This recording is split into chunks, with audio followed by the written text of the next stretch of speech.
Assalamualaikum warahmatullahi wabarakatuh. Nama saya Siti Nurahana binti Muhammad Ahruman di 2019108927. Pada hari ini kita akan membuat satu video bedah buku, iaitu buku yang bertajuk Ar-Rahiqul Maktum, iaitu menceritakan tentang kisah-kisah sirah Nabi Muhammad SAW yang mana perjalanannya sungguh luar biasa. Terdapat banyak kisah yang boleh kita teladani melalui buku ini.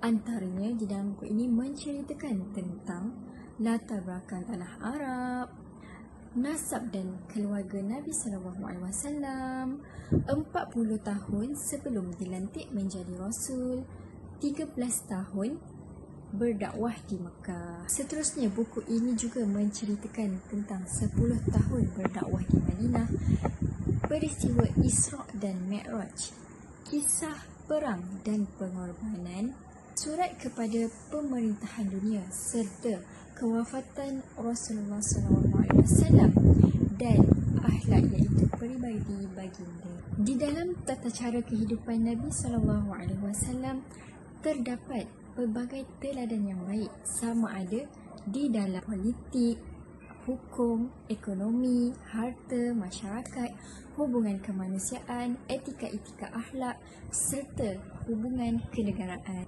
Malangnya umat Islam pada hari ini telah menyimpang jauh disebabkan jauhnya mereka daripada manhaj ini. Oleh itu, mereka hendaklah kembali membetulkannya dengan mendahulukan sirah nabawiyah di dalam sistem pendidikan. Ia tidak boleh sekadar mengambil ilmu sahaja, bahkan ia mestilah menjadi jalan kembali kepada Allah Subhanahu Wa Taala. Di dalam sirah terdapat cara untuk membaiki manusia serta mengetahui jalan kejayaan. Ia adalah jalan yang ilmiah bagi menterjemahkan kitabullah secara praktikal dan akhlak, sehingga seorang mukmin mahu berhukum dengan syariat Allah dan berhukum kepadanya di dalam setiap keadaan. Kitab Ar-Rahiqul Maktum ini merupakan kesungguhan dan amalan terbaik daripada penulis yang bernama Syekh Sofiur Rahman Al-Mubarakfuri yang telah menerima pelawaan penyertaan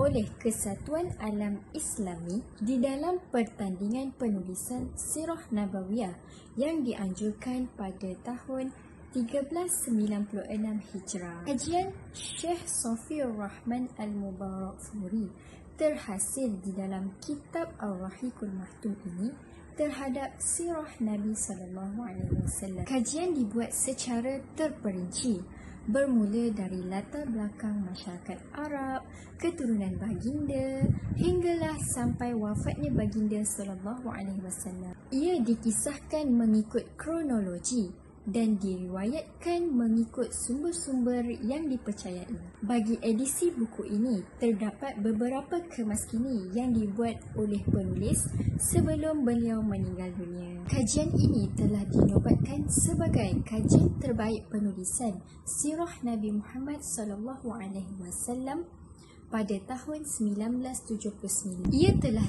diumumkan oleh Rabitah Al-Alam Al-Islami di Mekah dan ia disambut dengan gilang gemilang. Kitab Ar-Rahiqul Maktum telah diterjemahkan ke dalam pelbagai bahasa dan disebarkan ke seluruh dunia Muslim. Lantaran mutu kajiannya yang dipercayai dapat memberikan manfaat yang banyak kepada umat Islam. Meneladani Rasulullah SAW merupakan antara satu faktor yang membuatkan hati manusia tergerak untuk mencintai baginda. Jika mencintai baginda, hati tersebut akan terdorong untuk berusaha mencari faktor-faktor yang dapat mendekatkan diri dengan baginda SAW.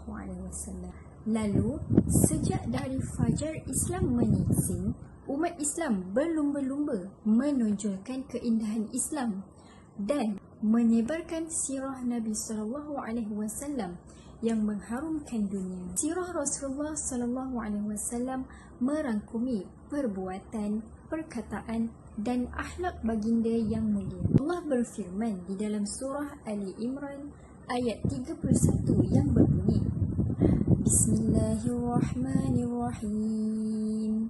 Qul in kuntum tuhibbunallaha fattabi'uni yuhibbukumullahu wa yaghfir lakum dzunubakum. Yang bermaksud, katakanlah, sekiranya kamu mencintai Allah, maka ikutlah aku. Pasti Allah akan mencintai kamu dan mengampuni dosa-dosa kamu.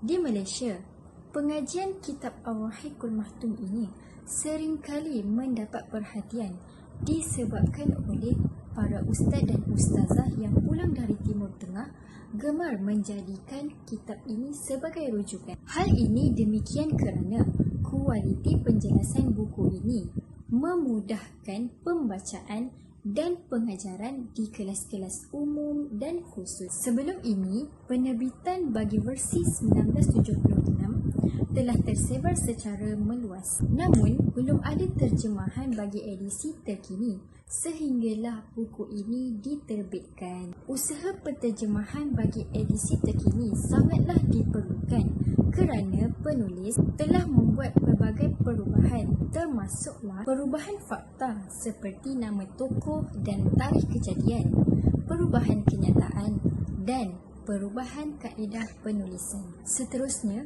pembuangan kebanyakan pandangan ulama-ulama moden masih hidup di zaman penulis, penambahan dalil ayat Al-Quran serta rujukan dan sebagainya. Dan kata-kata akhir dari saya, buku ini akan memberikan manfaat yang banyak kepada umat Islam, khususnya di Malaysia, dalam berinteraksi dengan sirah Nabi Muhammad SAW. Allah berfirman di dalam surah Ali Imran ayat 110 yang berbunyi, Bismillahirrahmanirrahim.